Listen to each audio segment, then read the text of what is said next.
আমি অনুষ্ঠান দীর্ঘায়িত করব না, কয়েকটা কথা সামনে বলবো সংক্ষেপে। দেখো, ঝিনুকের পেটে মুক্ত থাকে, আর সেই ঝিনুক থাকে নদী বা সমুদ্রের মধ্যে। সেই সমুদ্রের মধ্যে ডুব দিয়ে সেই মুক্ত ঝিনুক তুলে আনতে হয়, তারপর সেখান থেকে মুক্ত পাওয়া যায়। তো আমাদের আজিজা ম্যাম সেই ছাত্র সমুদ্রের মধ্যে ডুব দিয়ে তাদের ভিতর থেকে যে মুক্তগুলো তুলে এনেছে, তারই ফসল হচ্ছে আজকের এই পত্রিকা। তো সেই জন্য বিশেষ করে আজিজা ম্যামকে অসংখ্য ধন্যবাদ। ছাত্রছাত্রী, শিক্ষক শিক্ষিকারা যারা সাহায্য করেছেন সকলকে ধন্যবাদ।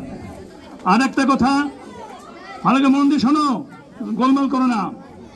সাহিত্য সমাজের দর্পণ। দর্পণ মানে হচ্ছে আয়না, যাতে আমরা মুখ দেখতে পাই। তো সাহিত্যের মধ্য দিয়ে আমরা কি দেখতে পাই?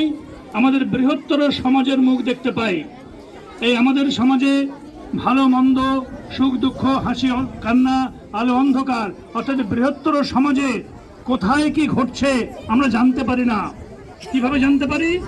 যারা সাহিত্যকার, লেখক, যারা সাংবাদিক, তাদের রচনার মধ্য দিয়ে সেই বৃহত্তর সমাজের ভুল ত্রুটিগুলো আমরা আমাদের সামনে সচক্ষে দেখতে পাই। তো তোমরা ভেবো না যে আমরা কি লিখব। তোমাদের লেখার বিষয়বস্তু তোমাদের চারপাশে ছড়িয়ে আছে, সমস্ত জায়গায় ছড়িয়ে আছে। সেখান থেকে তোমরা সেই বিষয়বস্তুগুলো তুলে নিয়ে লিখো আর জমা করো।